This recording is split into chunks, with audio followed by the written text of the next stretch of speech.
कधीकधी अपघात हे डोळ्यांना अंधुक दिसणं यांच्यामुळे होत असतात। याला अनुसरून गोंदिया जिल्ह्यातील गोंदिया उपप्रादेशिक परिवहन विभागाच्या वतीनं 36व्या राष्ट्रीय रस्ता सुरक्षा अभियान 2025 सुरू असून यामध्ये विभागाकडून शाळा आणि महाविद्यालयांमध्ये जाऊन विद्यार्थ्यांमध्ये रस्ता सुरक्षिततेबाबत जनजागृती व्हावी, सर्वांनी हेल्मेटचा वापर करावा आणि पालकांनी आपल्या पाल्यांना सुद्धा जागृत करावं या उद्देशानं भिंती फलक, बॅनर्स या माध्यमातून परिवहन विभाग हे जनसामान्यांमध्ये जनजागृती करत आहे। आज परिवहन विभागाद्वारा बस चालक, ऑटो चालक आणि वाहक आरोग्य तपासणी तसेच चालकांच्या डोळ्यांची तपासणी करून ज्या चालकांना चष्मे लागत आहेत अशा चालकांना मोफत चष्मे वाटप करण्यात आले।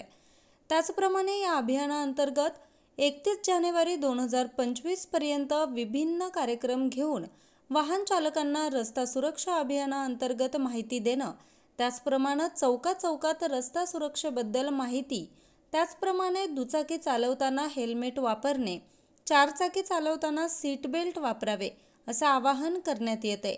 एकट्या हेल्मेटमुळे 60% अपघात होतात।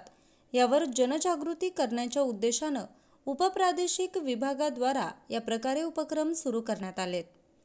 उपप्रादेशिक परिवहन कार्यालय गोंदिया यांच्या विद्यमाने आम्ही रस्ता सुरक्षा अभियानांतर्गत यावेळेस परवाह हा किंवा केअर हे स्लोगन असून या अंतर्गत महिनाभर 1 जानेवारी ते 31 जानेवारी यामध्ये विविध उपक्रम जसे की अवेअरनेस क्रिएट करण्यासाठी भित्तीपत्रकं असतील, पॅम्पलेट छापलेले आहेत, ते लोकांना अवेअरनेस क्रिएट करण्यासाठी मोफत वाटलेले आहेत। शाळा कॉलेजेसमध्ये जाऊन प्रबोधनात्मक व्याख्यान आयोजित केलेले आहेत। आता अपघाताचं प्रमाणात फक्त हेल्मेट न वापरल्यामुळं 60 ते 65% आहे की त्यामुळं अपघाती मृत्यू होतो। त्यामुळे त्याचं प्रामुख्याने आम्ही जास्त लक्ष केंद्रित केलेलं आहे। मग वाहन चालकांचे स्पेशली STचे वाहन चालक, रिक्षा वाहन चालक त्यांच्यासाठी आता एक आरोग्य शिबिर, मोफत आरोग्य शिबिर, नेत्र तपासणी आणि त्याचबरोबर त्यांना मग मोफत चष्मे देखील देणार आहोत। आणि शहरभर आमचे अधिकारी न हॉर्न वाजवता आणि चौकामध्ये थांबून तसे लोकांमध्ये जागृती केलेली की नो हॉन्किंगचा एक कार्यक्रम न्यूज रिपोर्टर चेतन समरीत, आज 24 तास, गोंदिया।